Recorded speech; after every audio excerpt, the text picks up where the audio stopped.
I'd like to introduce you to the co-star of the Green Room, a plant.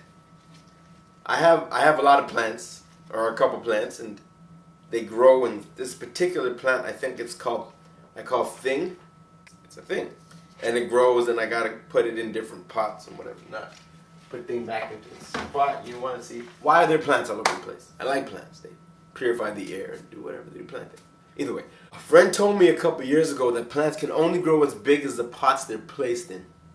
And this idea was a big one for me. It was huge. It was mind-blowing. She said, regardless of whatever their potential is, if the pot is too small, the plant will never reach it. And the size of your pot is like the size of your goals. The bigger your goal, the bigger your potential. One of the problems that I have with the school system is that it tries to pigeonhole students. You know, it's particularly black students. It tries to get certain students not to take advanced courses, to take the general courses. It tries to funnel them into different ways and try to steer their direction. Teachers fall victim and prey to stereotypes, and as a result, stereotype children in school, which negatively affects their future. They assume that certain students can't do well in math and science, and this has a negative They assume that students can't do well in advanced courses like math and science, and this has a tremendously negative effect on that student's future and self-esteem. My circumstances were a little different. You know, I grew up in a scientific family that expected me to do well in school, so I did okay in school. But if I didn't have the parents that I did, I wouldn't have been able to do what I had done. Here's a story. So, my older brother was like super nerd, but also cool at the same time. Vice president of school, on the honor roll, all this stuff. He's like 10 years older than me. He comes home one day saying, I'm vice president of my school. And I really looked up to my brother.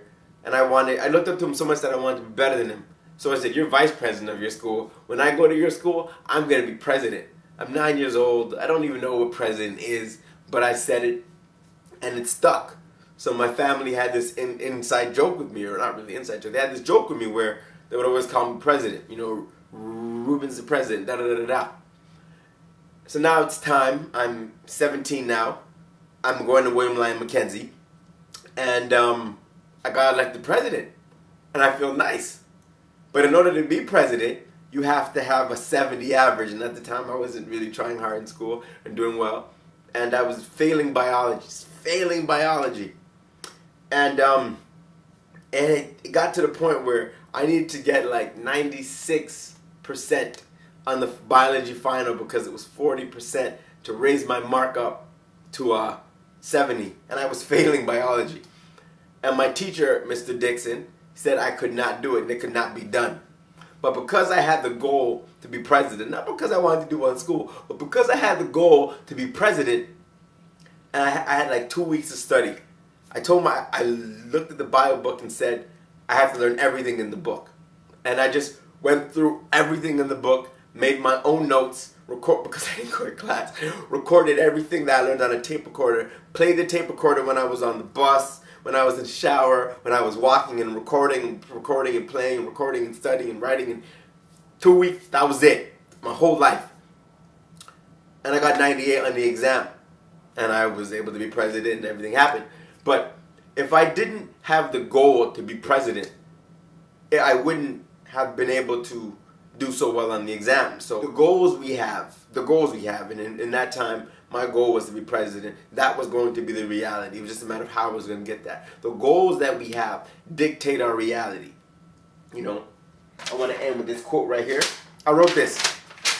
It says, the goals that we create and the objectives that we value shape us, drive us, and later define us. I learned from that experience, never let anyone other than yourself define what you are capable of. Never let anyone other than yourself decide your destiny. The key to getting what you want is not accepting anything less than what you want.